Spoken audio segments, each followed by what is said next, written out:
আমাদের একটা কেস হয়েছে, কেসের পরিপ্রেক্ষিতে উনি প্রিন্সিপাল আসামি আসলো, ওনাকে আমরা কেস কানেকশনে অ্যারেস্ট করি। কি নাম ওনার? শিবু আইন। এফআইআরটা কি নিয়ে হয়েছিল? এটা একটা পারিবারিক, আমি ওনার ওয়াইফ ওনার বিরুদ্ধে একটা কেস করেছিল। কেসটা কি করেছিল? ওনার ওয়াইফ কি করেছিল, কি নিয়ে? পারিবারিক ঝামেলা আছে এবং মারামারি ঘটনা এরকম নিয়ে আর কি। আমরা তদন্তের সাথে এতটুকু আপনাকে বলবো, মার্কেটে ইনভেস্টিগেশন চলছে, সেই জন্য অনেকগুলো জিনিস আপনাদেরকে বলা যাবে না আর কি। মামলাটা কত তারিখ করা হয়েছিল স্যার? মামলাটি 27 জানুয়ারি 2024। আমরা আজকে গ্রেপ্তার করেছি আসামিকে, কোর্টে পাঠিয়েছেন? আজকে কোর্টে পাঠিয়েছি এবং আমরা পুলিশ রিমান্ড প্রেয়ার করেছিলাম। পুলিশ রিমান্ডে এখন বর্তমানে আমাদের হাজতে আছে।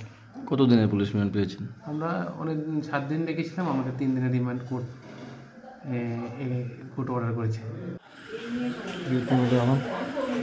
আমার এই অ্যাটেম্পট মার্ডার কেসে নির্যাতন। কি করছিলেন আপনি?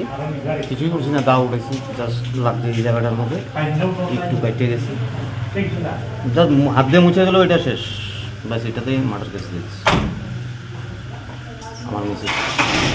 আমার মিসেস একটু মেন্টাল, একটু না ফুল মেন্টাল প্রবলেম আছে, এখনও ওষুধ খাচ্ছে।